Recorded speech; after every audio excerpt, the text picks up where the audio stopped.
Lesson 10.2.1 Introduction to the chi-square test statistic for two-way tables. Before we start this lesson, just a heads up, this lesson 10.2.1 has a lot of calculations, but in the very next lesson 10.2.2, I'm going to be showing you how to use RTI 83 or 84 to get all of these calculations done very easily. So maybe just make a note for yourself. What we're going to do in this lesson will help you with the take it home for 10.2.1. So 10.2.1 has a lot of calculations which you will need for the take it home in this lesson.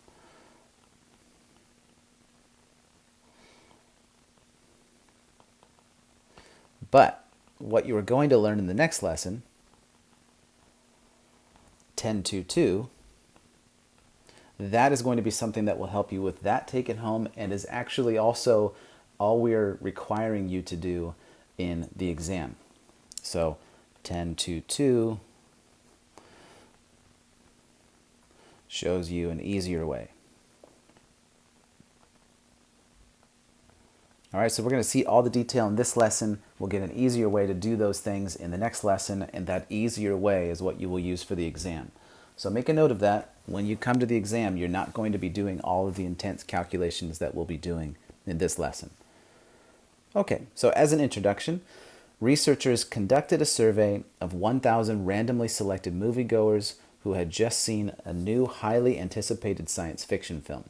In the survey, the moviegoers were asked if they liked the film. Possible responses were yes and no. Respondents were also asked if they think of themselves as very knowledgeable about science fiction, moderately knowledgeable about science fiction, or having little to no knowledge about science fiction. It is important for the company that made the movie to know if the movie was more popular among certain groups. This knowledge might affect the movie's future advertising strategy and future marketing campaign. The company wants to know if a moviegoer's opinion of the film is dependent on what the moviegoer believes about how much science fiction knowledge he or she has. Remember that in Module 6, we learned that two events are dependent if the occurrence of one event impacts the probability of the other event occurring. In a similar way, two categorical variables are considered dependent if the outcome of one variable has an effect on the outcome of the other. Researchers have to write summary reports about their surveys. In the case of the science fiction film survey, researchers might create a table like this one. So here, Table 1, Science Fiction Film Survey Responses. This is a two-way table. We've seen these before earlier in Math 21A and B, but now we have a new two-way table to look at for this example. So first, let's just observe what we have. We have columns related to response. Did you like the film or not? So yes or no. And then we also have rows related to self-reported science fiction knowledge level. And here we see the three levels that they had talked about. Very knowledgeable, moderately knowledgeable, and having little to no knowledge. And then we see totals that are related to that. Notice we have a grand total of 1,000. That relates to the 1,000 randomly selected moviegoers. And then we also have given totals for responses and science fiction knowledge level that we're going to see more detail about on the next page.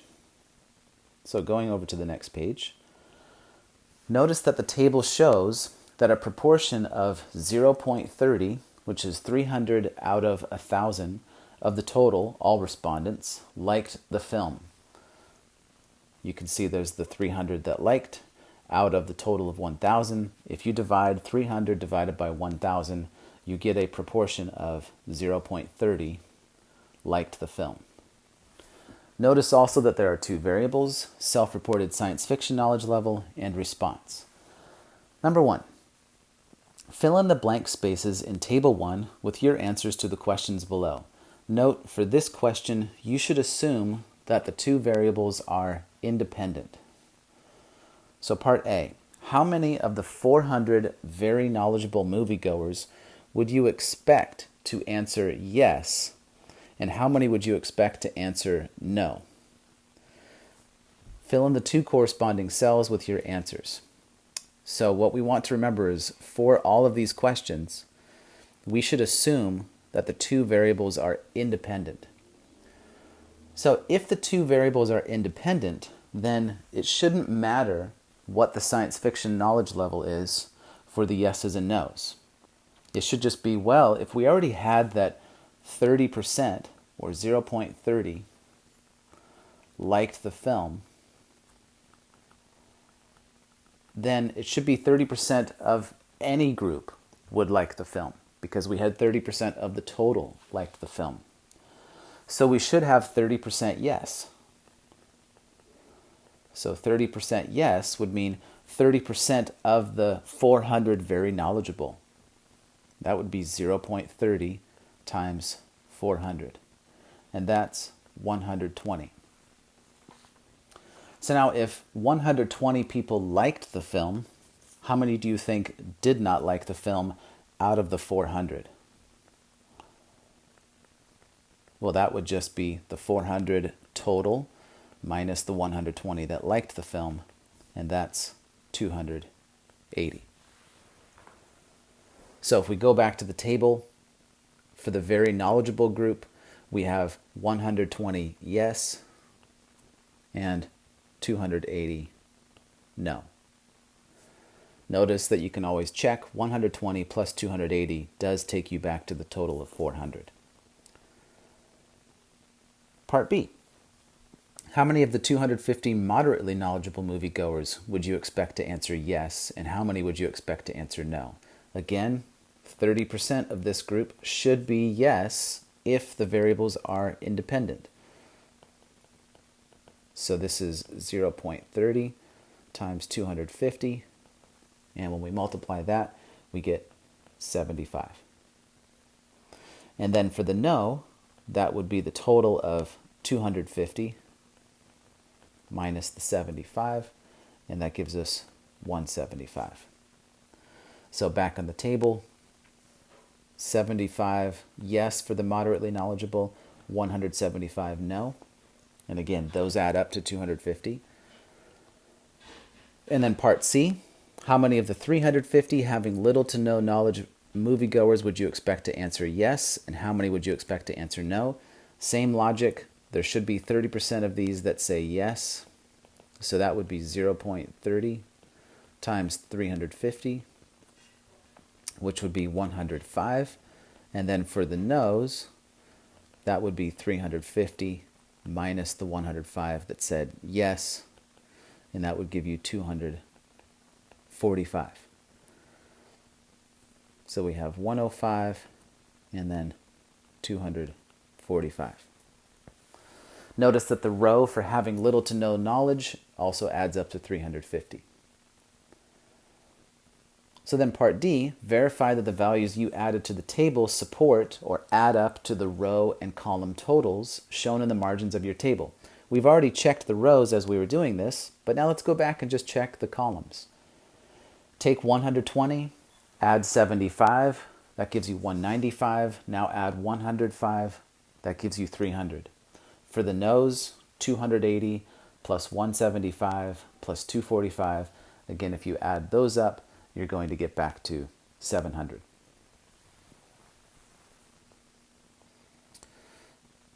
So both of those column and row totals, those all check out. So moving on, you have learned about sampling variability in earlier problems. You know that it would be unusual to obtain a different sample with the exact same counts as you entered in Table 1. This would be unusual even if the row and column variables were truly independent for the entire population. We saw this earlier in this module.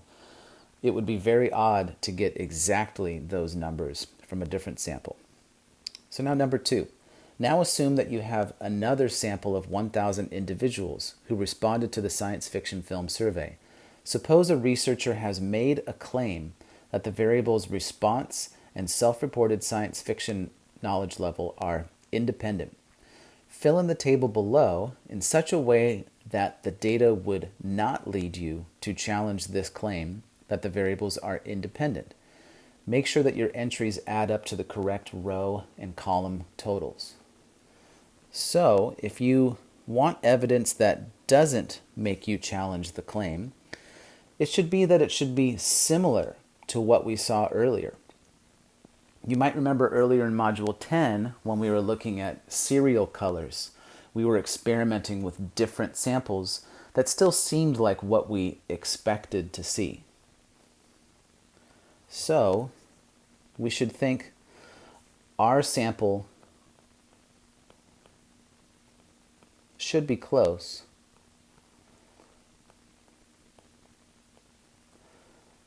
to what is expected.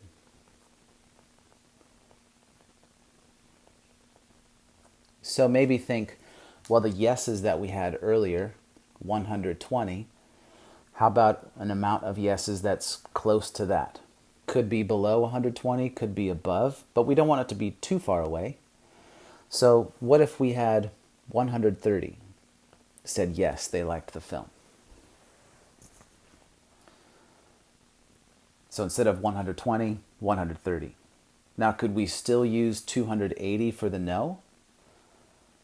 That's where we run into a problem. If we use 280 for the no, would I be able to add up 130 and 280 and still get to 400?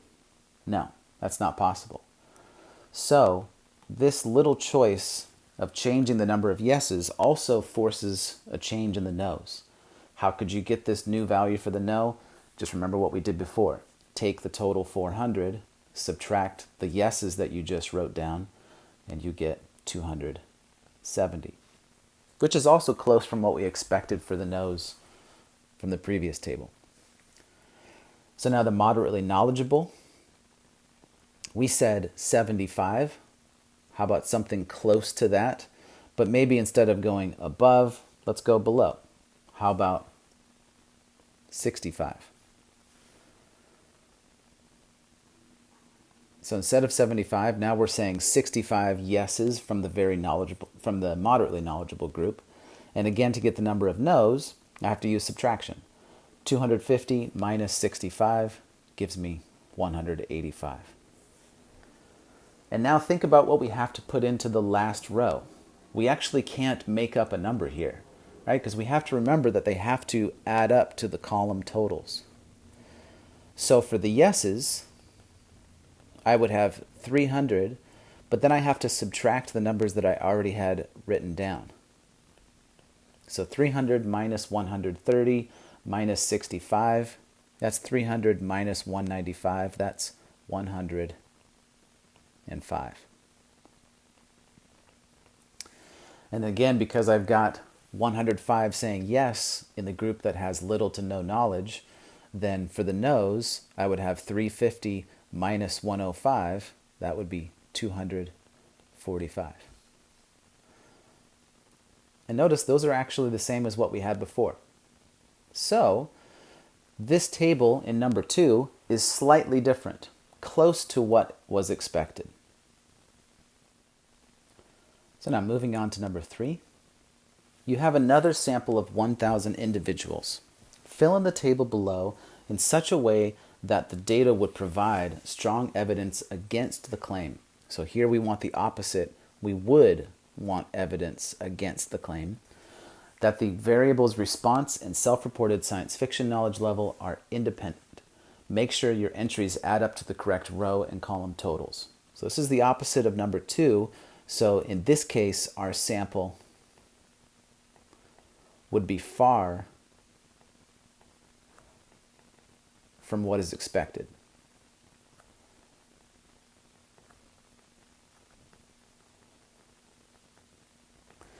So what we expected is the table that we had on the first page. We expected, again, if we start with the very knowledgeable group, we expect 120 of them to enjoy the film. So let's say something is very far from expected. So how about for the very knowledgeable group? We said that everybody in that group, all 400, liked the film. But now, before we go any further, is this even possible? What's the total for the yeses? 300. So I can't actually have all 400 people in the very knowledgeable group liking the film.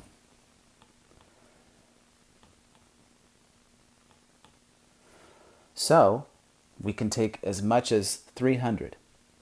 All of the yeses, people who liked the film out of the 1,000, they're all in the very knowledgeable group. So now let's think of the consequences. How many no's can we have in the very knowledgeable group? Well, that has to be the total, 400, minus the 300 that liked it. That leaves us with 100. So other consequences that we get from this, we can't have any more yeses. So moderately knowledgeable, none of them liked it. Having little to no knowledge, nobody from that group liked the movie. So then what's left? With the no's, this means the entire moderately knowledgeable group did not like the movie, and the entire having little to no knowledge group did not like the movie. And notice, if we add up the no's, 100 plus 250 plus 350, that adds up to 700. There's many other examples that you can do for number 2 and number 3. But just keep in mind for number 2, you wanted a sample that was close to what was expected. For number 3, you want a sample that is far from what is expected. Number 4. Below are the distributions of 3 hypothetical random samples of size 1,000. For each sample, examine the proportions of yes responses for each category of self-reported science fiction knowledge level. Next, determine whether you think the sample provides strong evidence, moderate evidence, or weak evidence against the claim that the variables response and self-reported science fiction knowledge level are independent.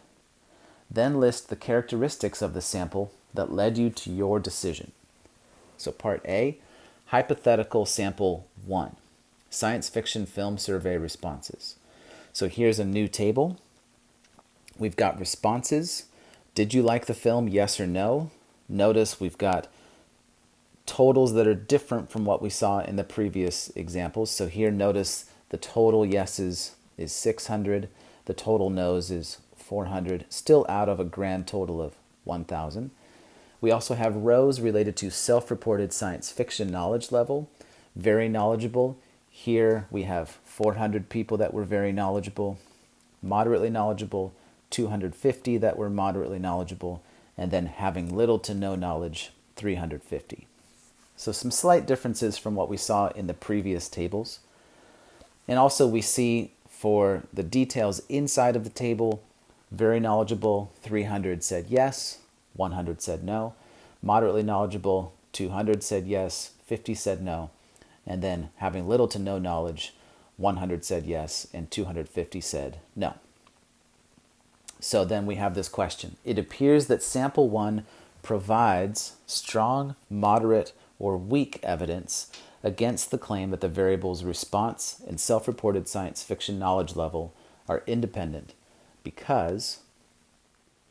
So we need to make a choice and then also state a reason for what our choice is. So to do this, we actually have to think all the way back to the beginning of this lesson.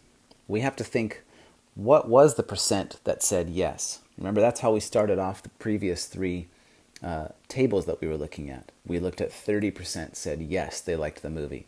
But now we have 60%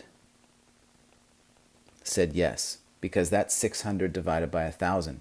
And then the number of no's, 400 out of 1,000, that's 40% no. So to make this decision about whether we have independent variables or not, now we need to look at percentages for the 3 self-reported science fiction knowledge levels.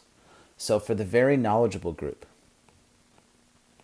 I'm going to abbreviate that as VK for very knowledgeable. The percent yes is take the number of yeses, 300, and divide by 400, the total in that category, and that gives you 0.75, which is 75%. And then how about the moderately knowledgeable group? MK, I'll abbreviate that. Percent yes. That would be the 200 that said yes, divided by 250. That gives you 0.8, which is 80%. So already right here, in the very knowledgeable and moderately knowledgeable groups, notice that those percentages that we got that said yes, those are both higher than what was expected, 60% yes. And then now let's look at the little to no knowledge. So I'll say NK for no knowledge. The percent that said yes would be the total that said yes, 100 for that category, out of the 350 total for the no knowledge. And that gives you approximately 0.286 or 28.6%. So notice, just by focusing on the yeses, we have drastically different percentage saying yes, which would also mean that the percent saying no would be drastically different from 40%. So since these percentages are very far from each other, that's giving us strong evidence against the claim. So again, the reason because is the percent yes in each category is very far from what was expected.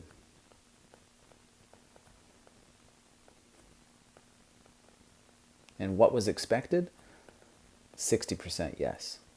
If these are supposed to be independent, then each of those percentages should be pretty close to what was expected, 60% saying yes. So now let's look at another example to shed some more light on this. So part B, hypothetical sample 2. Again, we're looking at science fiction film survey responses.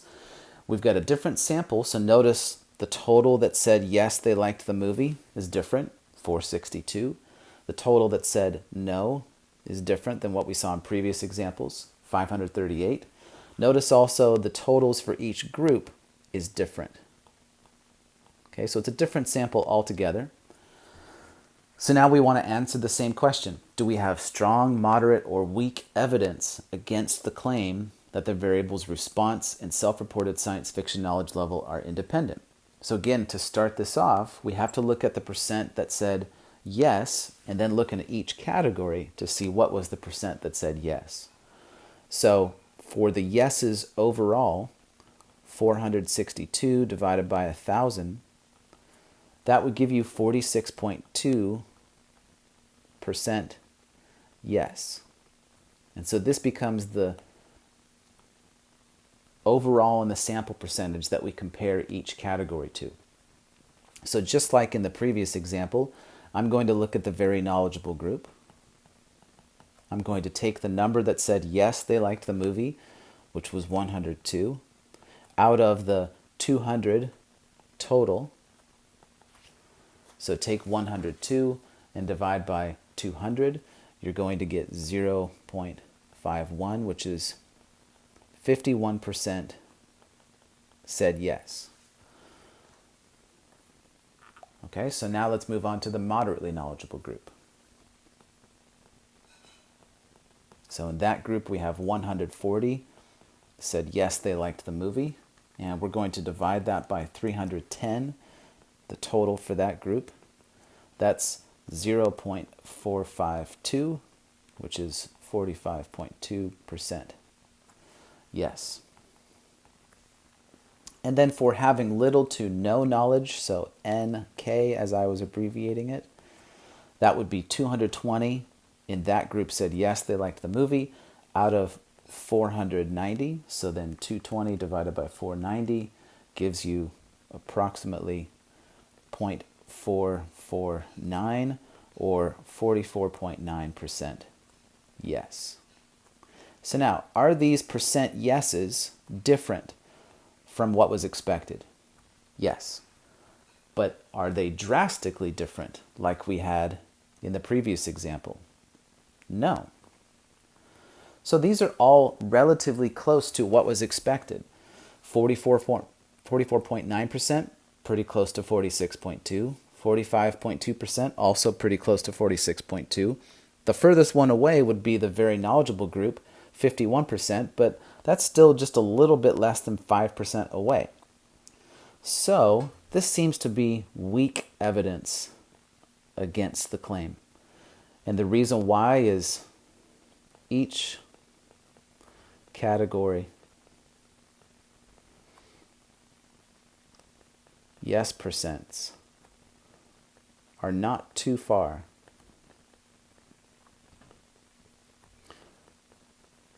from what was expected.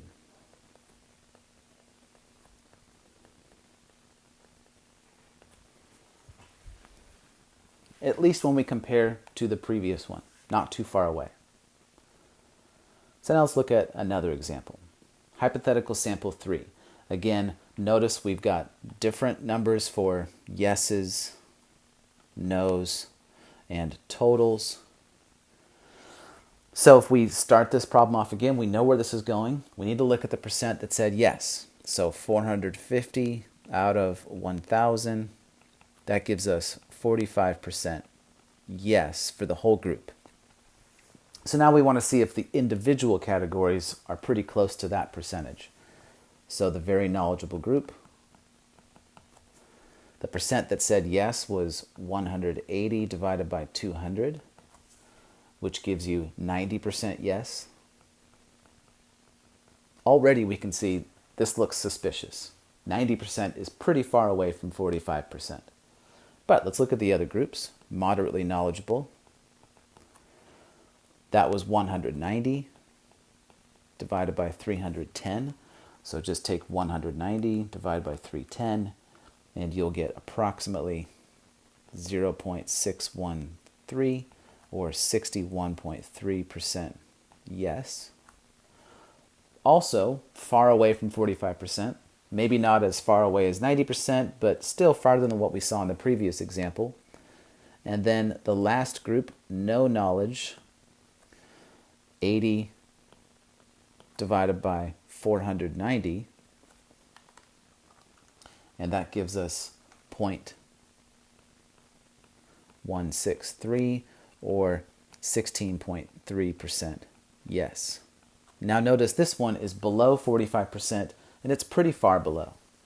So when we just compare these percents that we got for each category to what was expected, this looks like we have some strong evidence against the claim.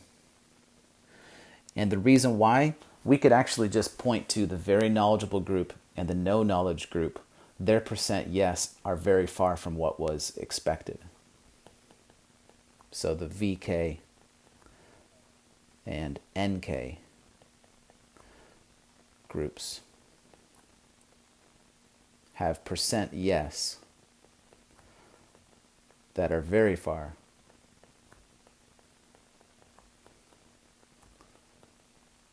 from what was expected.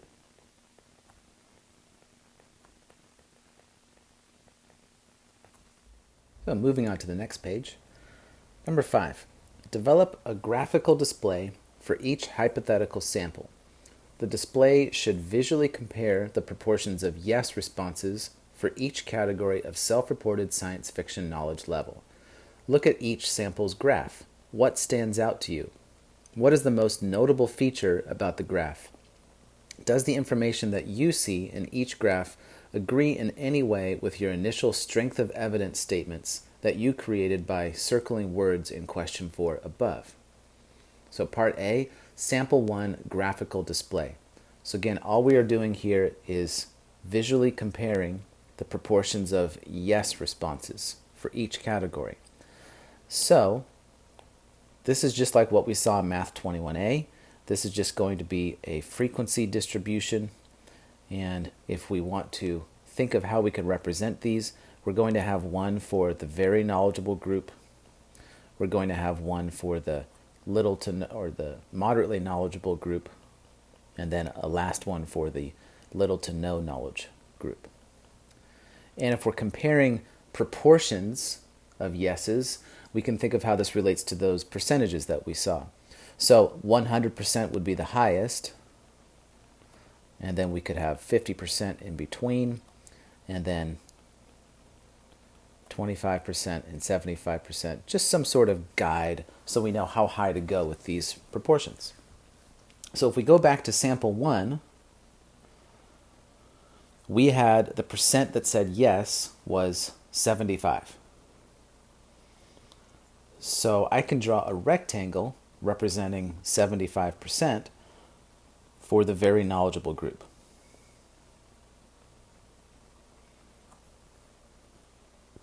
Also going back to sample 1, the percent that said yes for the moderately knowledgeable group was a little bit higher than that, 80%. So I'll just draw a rectangle that's a little bit higher than the one I just drew before. So 80%. And then for the no knowledge group, again back on sample 1, that was 28.6% that we said yes. So that's going to be something that's just above 25%.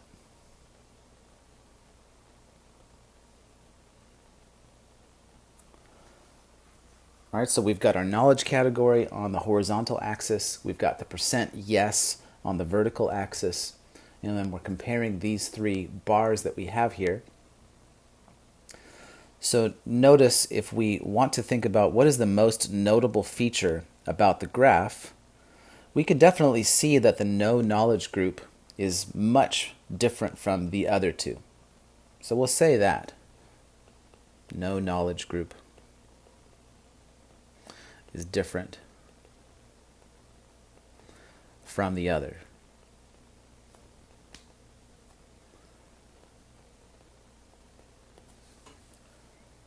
Okay, let's take a look at the sample 2 graphical display.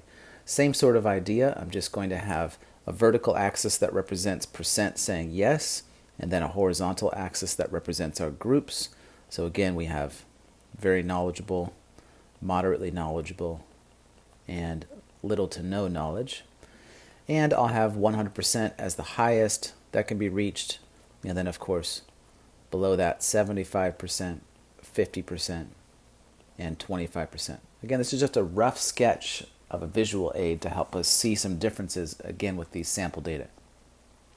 So sample 2, for the very knowledgeable group, the percent that said yes was 51%, just a little bit above 50%.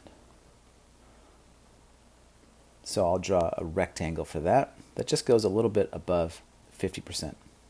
And then I'll write the number percent so I can remember what it was. For the moderately knowledgeable group, in sample 2, that percent that said yes was 45.2%, which is below 50%. And again, that was 45.2%. And then for the no knowledge group, that percent that said yes, that was 44.9%. So just a little bit below the one that I just drew.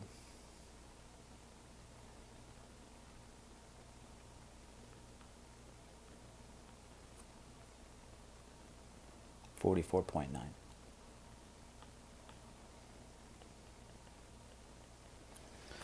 What's our most notable feature here? Well, do we have one that is very different from the other two? Not really.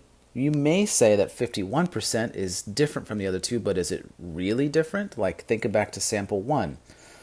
The no knowledge group was 28.6 compared to 75 and 80%. That's really far away. Whereas 51% is not that much far away from 45.2 and 44.9. So all three are relatively close to each other.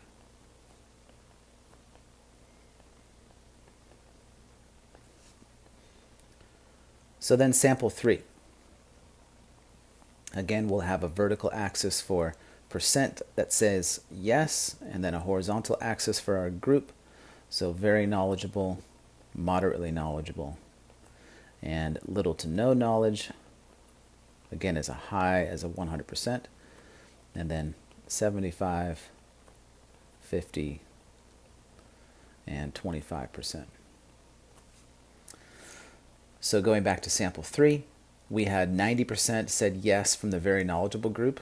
So that's a really high bar for that.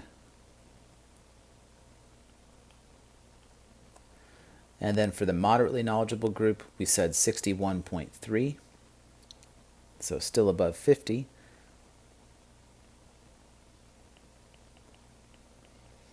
And then for the little to no knowledge group, that was 16.3%. So that's below 25%.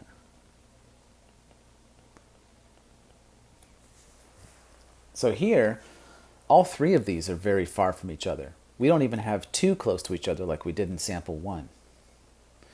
So all 3 bars are very different. So the key with this is just like what we saw before. We had said that we had strong evidence against the claim in samples 1 and samples 3. But sample 2 was weak evidence. And if you just compare these graphs, sample 2, the bars are really close to each other, especially when you compare them to the other two. All right, so just another way of answering that previous question. So now number 6. Take a moment to review the work you just completed in the previous questions. Which sample provides the strongest evidence against the claim that the variables response and self-reported science fiction knowledge level are independent?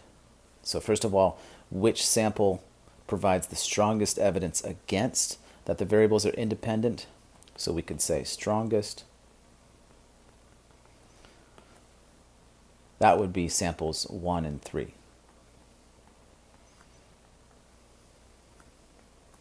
What characteristics of the sample were most important in your decisions? We can again just go back to the comparisons of the percent that said yes. So we had looked at comparing the percent that said yes. So then number 7, it would be useful to have a statistical measure of deviation to determine how much the distribution of a sample, such as those shown previously, deviates from what is expected. Create a method or a statistic to measure how much a sample deviates from its ideal expected distribution. How is your method similar to methods discussed in previous lessons? How is it different? So here the key phrase is expected distribution. We saw that earlier in Module 10 when we wanted to take a look at some expected distributions of proportions. We have the same thing here. So the statistic that we're going to be looking at is the same chi-square statistic.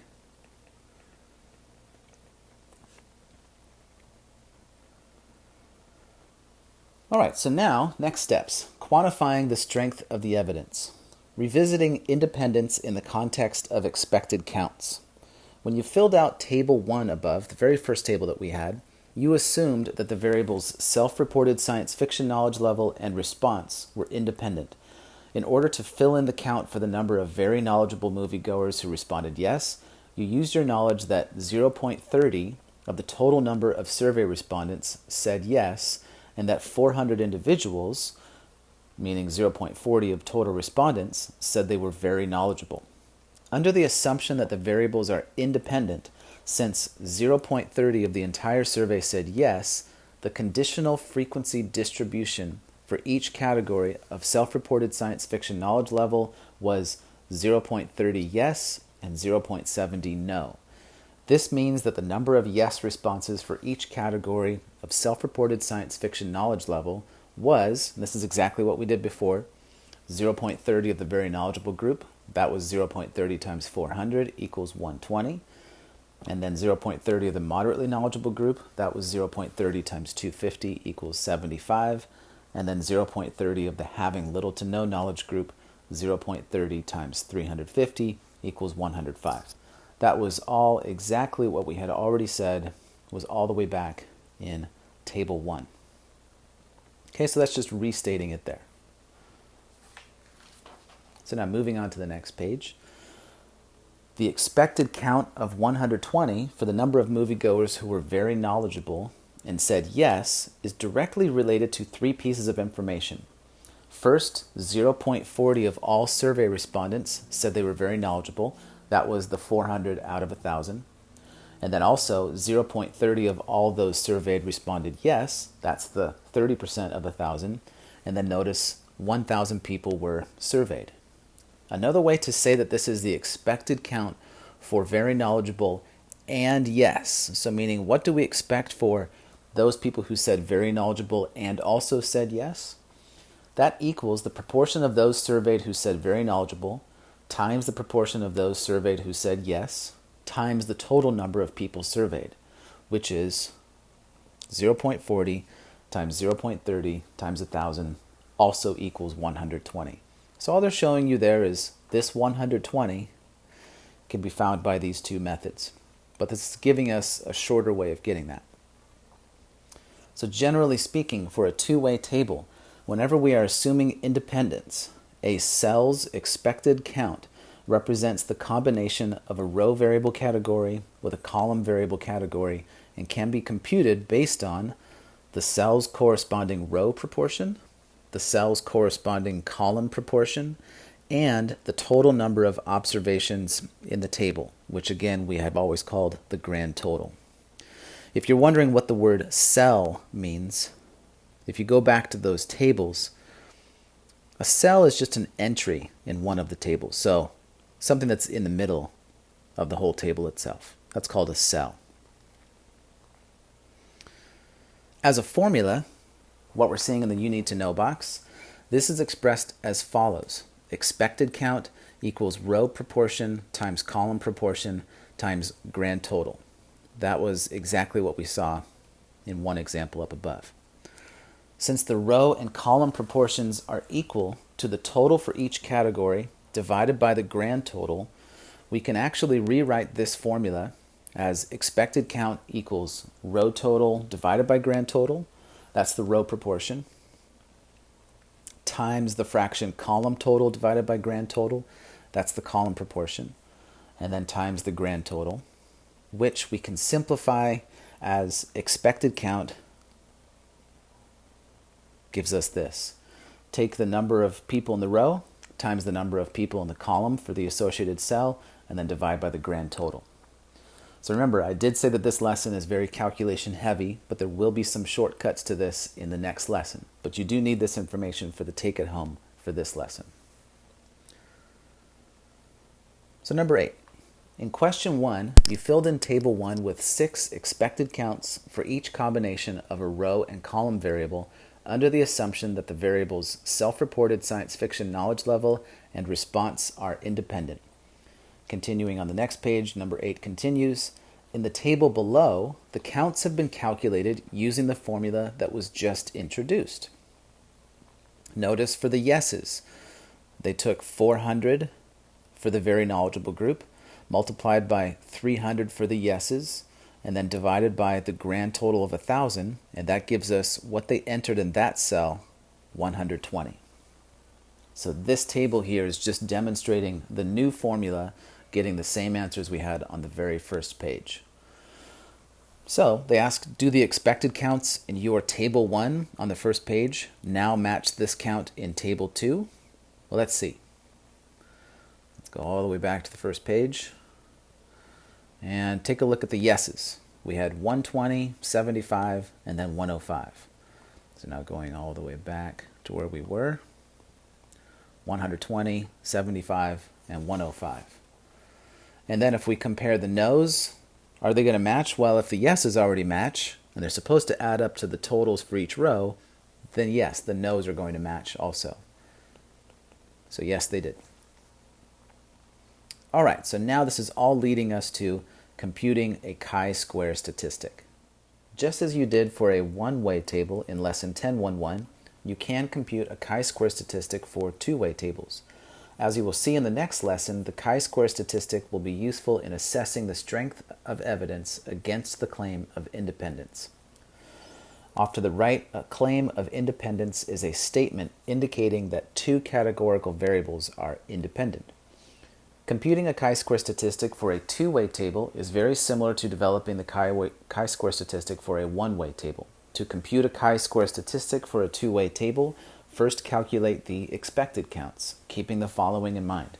Expected counts are computed for each combination of row variable category with a column variable category based on the corresponding row totals and column totals.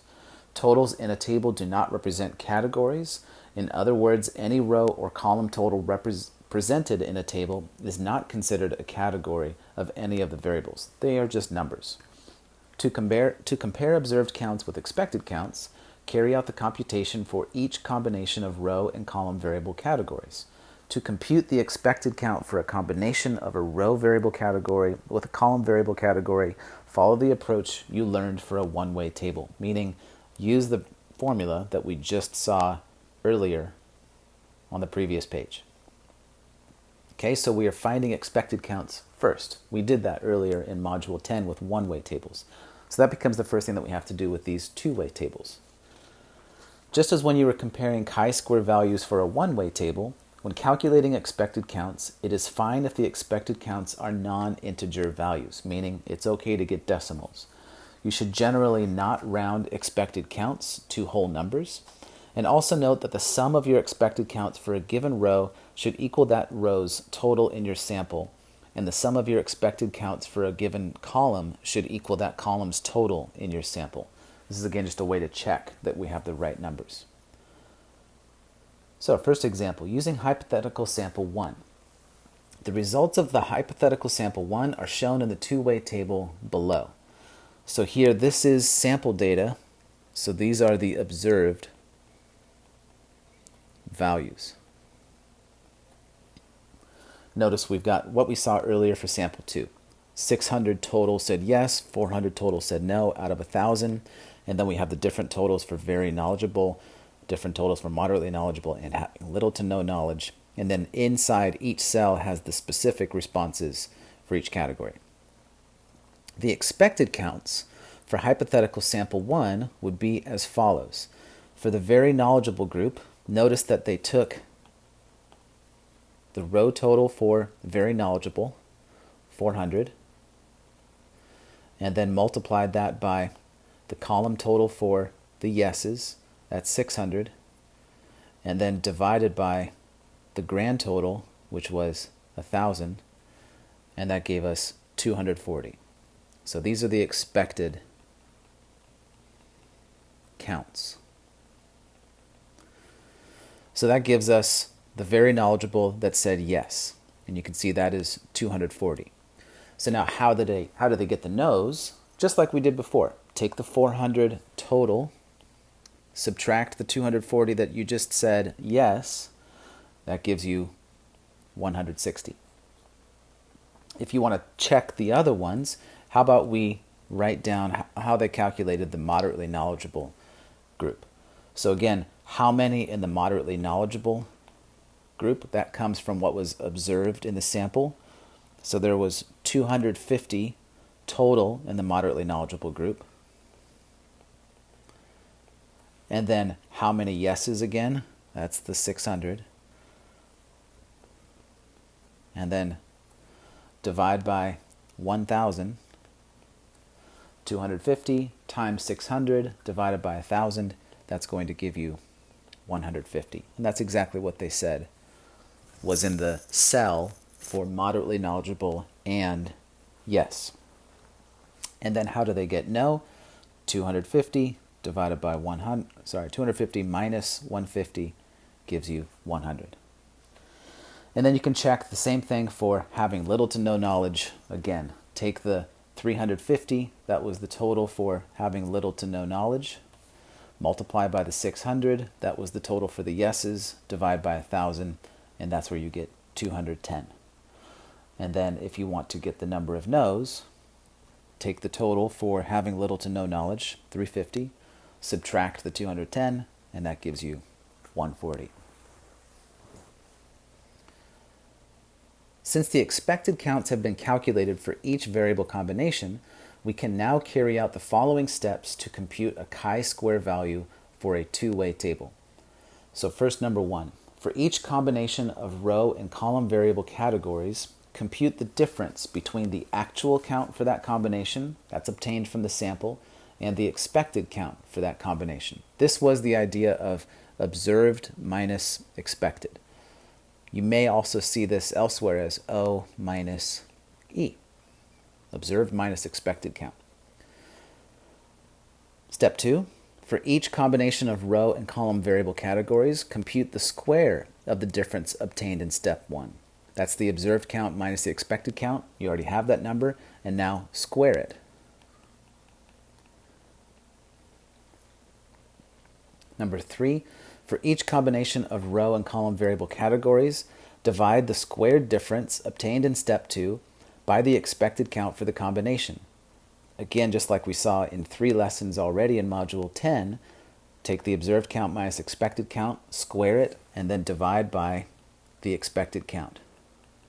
So in fact, in a typical statistics class, this would be the formula that you would see for this value in step 3. And then step 4, add up the step 3 calculation results from each combination. This will be the chi-square value. So this actually does give you a total formula for the chi-square test statistic. But this is not a formula that you need to memorize. And in fact, we're not even going to be doing this amount of work in the next lesson. Just only here in this lesson, for the take-it-home that we have, we need to do these steps, just so we can get a handle of this. So, as you can see, this is going to organize into a pretty big table. We had a big table in the first 3 lessons of Module 10. Now look at this table of how they organize this. So first they take the observed count. Those are all the numbers from the sample. And see how they organize it. We've got a number for yes and very knowledgeable. And then we've got a number for no and very knowledgeable. And if you just want to compare that to the table previously, that was 300 for yes, 100 for no in the very knowledgeable group. Then we have the yes and moderately knowledgeable, yes and MK. And then we have no and moderately knowledgeable. And then finally we have yes and little to no knowledge, so yes and NK, and then no and little to no knowledge, no and no K. So we've got all of those details for the observed counts. And then they put in all of the expected counts. And then now we reach step 1, do the subtraction. So here, 300 minus 240 gives you 60. 100 minus 160 gives you negative 60. Moving along the columns to the right, 200 minus 150 gives you 50. 50 minus 100 gives you negative 50. 100 minus 210 gives you negative 110. And then 250 minus 140, that gives you positive 110. So those are all the subtractions. Then we reach step 2, where we have to square those previous numbers. So if you want to pick up where you left off, 60 squared would be 3,600. Negative 60 squared would also be 3,600, because remember, if you square a negative, you're supposed to get a positive. 50 squared is 2,500. Negative 50 squared is 2,500. Negative 110 squared is 12,100. And then 110 squared is also 12,100. So then finally we reach step 3. And if we want to get some detail on one of these steps, let's look at where they got 15 from. So remember, they take the answer from before, the step 2 answer, 3,600 or 3,600, and then divide by the expected count, which was 240 from our previous table. Ignore the negative I have there. Remember, I was doing subtraction when I wrote those. So if you take 3,600 and divide by 240, you're going to get 15. If you want to check another one, you could take the next column. That would be 3,600 divided by the expected count in that column, which was 160, and that's where you get 22 0.5. Okay, so that's the same steps we saw earlier in Module 10, just a lot more calculations to deal with. So now, as we know, we take the bottom row numbers and we add them all up. So for hypothetical sample 1, the chi-square value generated, chi-squared is equal to 223.22. And from what we already learned in Module 10, what do we think about that chi-square value? Keep that in mind as we move forward to the next example. Number 9. Compute the chi-square values for the other two hypothetical samples by filling in the following tables. Compute the step 3 calculations to 3 decimal places as shown in the example above. So part A, hypothetical sample 2. Here they've put in the observed counts from the sample. If we just go back a few pages to the table from the hypothetical sample 2,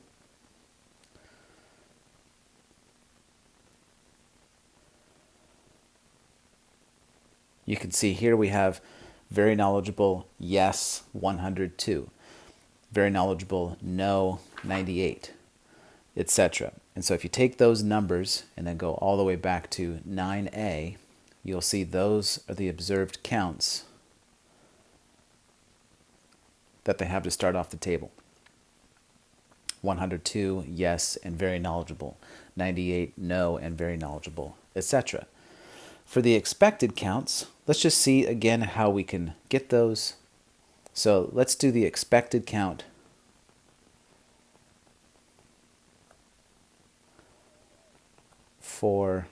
we're just going to do for yes and very knowledgeable.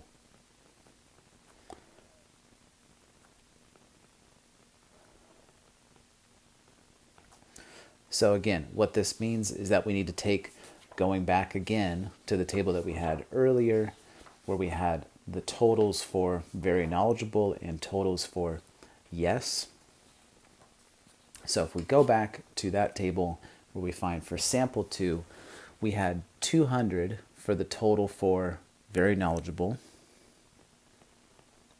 And then we also had 462 for the total yeses.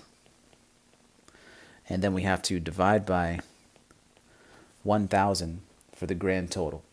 So 200 times 462 divided by 1,000, that's where you get the 92.4. Okay, so that's where this number comes from. And so then you do the same thing for the rest of the expected counts. And you can see that they're right there in front of us. So now we do subtraction. So this means take the observed count in each column and subtract the expected count right below. So 102 minus 92.4, that gives us 9.6. And then moving one column over, 98 minus 107.6, that gives us negative 9.6. Moving one column over, 140 minus 143.22, that gives us negative 3.22. Moving one column over again, 170 minus 166.78, that gives us positive 3.22. Moving to the next column over, 220 minus 226.38, that gives us negative 6.38. And then one more column to the right, 270 minus 263.62, that gives us positive 6.38. You might now notice between the last example and this one, it seems like we get numbers in pairs where one of them's positive and one of them's negative. That just relates to we have pairs that are yeses and nos. But this does make the next step a lot easier.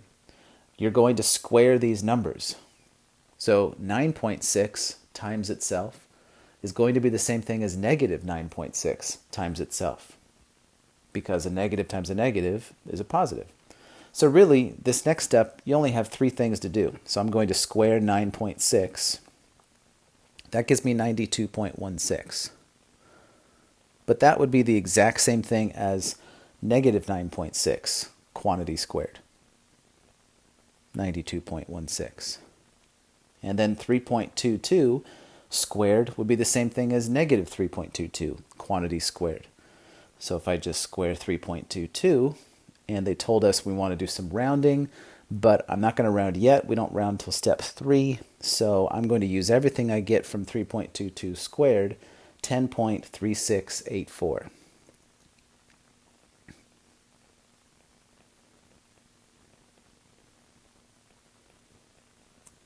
And then finally for 6.38, quantity squared, it'd be the same thing for negative 6.38 quantity squared. That's 40.7044.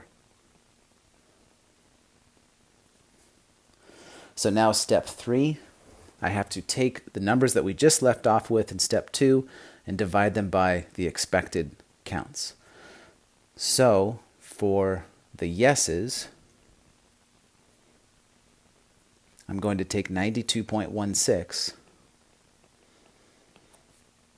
and this is for very knowledgeable for my first column, 92.16, and I'm going to divide by 92.4. So 92.16 divided by 92.4, and now here we use the directions that they told us, round this to 3 decimal places, 997.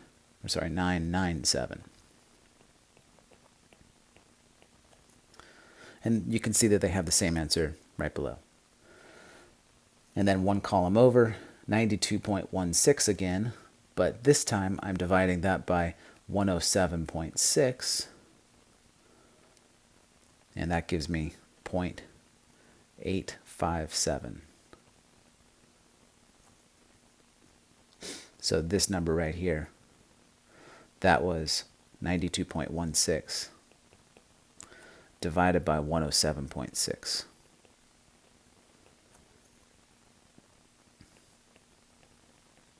Moving one column over, now I have 10.3684, and I have to divide that by the expected count of 143.22. That's going to give me 0.072.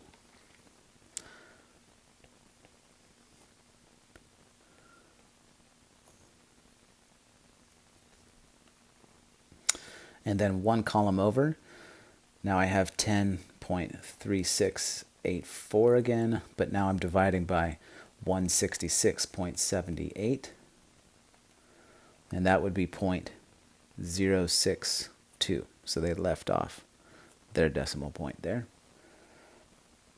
And then one column over again, now I take 40.7044 and divide by 226.38. That would give me 0.1798, which actually rounds to 0.180. And then finally, one more over. I'll write out the details for this one. This is 40.7044 divided by 263.62, the expected counts in that column. 40.7044 divided by 263.62, and that gives me 0.154. So they had left off their 4. So now when we add these up, step 4, 0.997 plus 0.857 plus 0.072 plus 0.062 plus 0.180 plus 0.154 gives me 2.322. So here the chi-square value for the hypothetical sample 2 is 2.322. Notice this is a small chi-square value. So if we're just comparing these two samples so far, one of them was very large, sample 1. The second one, very small. Also think back to when we said we had strong evidence against a claim with the first sample and weak evidence against the claim with this second sample. See how the chi-square values are corresponding with those.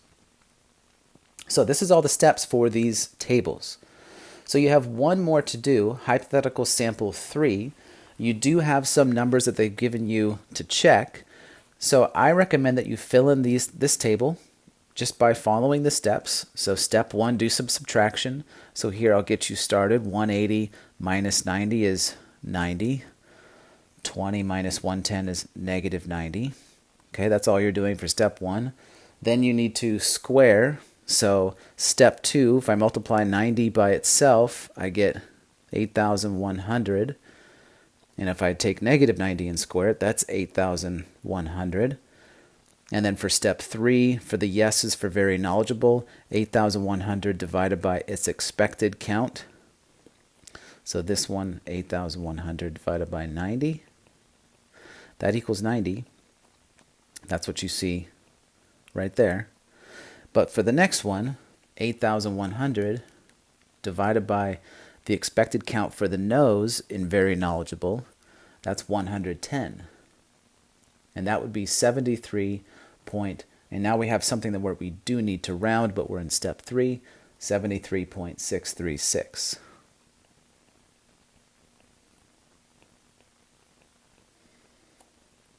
And then you have one more, and I'll leave that for you to find. And if you notice, you've got something in the 90s, something in the 70s, something in the 80s and 70s. We're going to get a really high chi-square value out of this. And in fact, what you're going to get is something around 359.657. Notice here, chi-square, very large, which isn't surprising. We had strong evidence against the claim of independence for this sample also. So number 10, which of the 3 hypothetical samples has the highest chi-square value? Just going back, this is sample 3. Sample 3 has the highest chi-square. Does the size of the chi-square values generated by these 3 samples correspond in any way to the initial strength of evidence statements that you made in question 4 or your answer to question 6?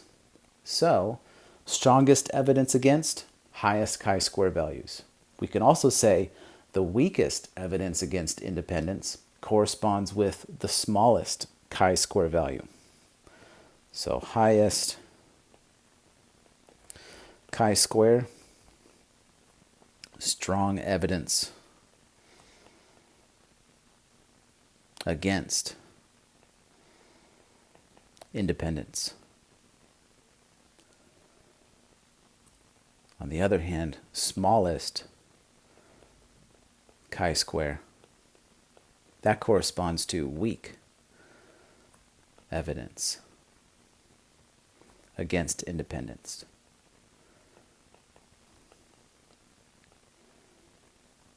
And to finish, the secret phrase for this lesson is science fiction.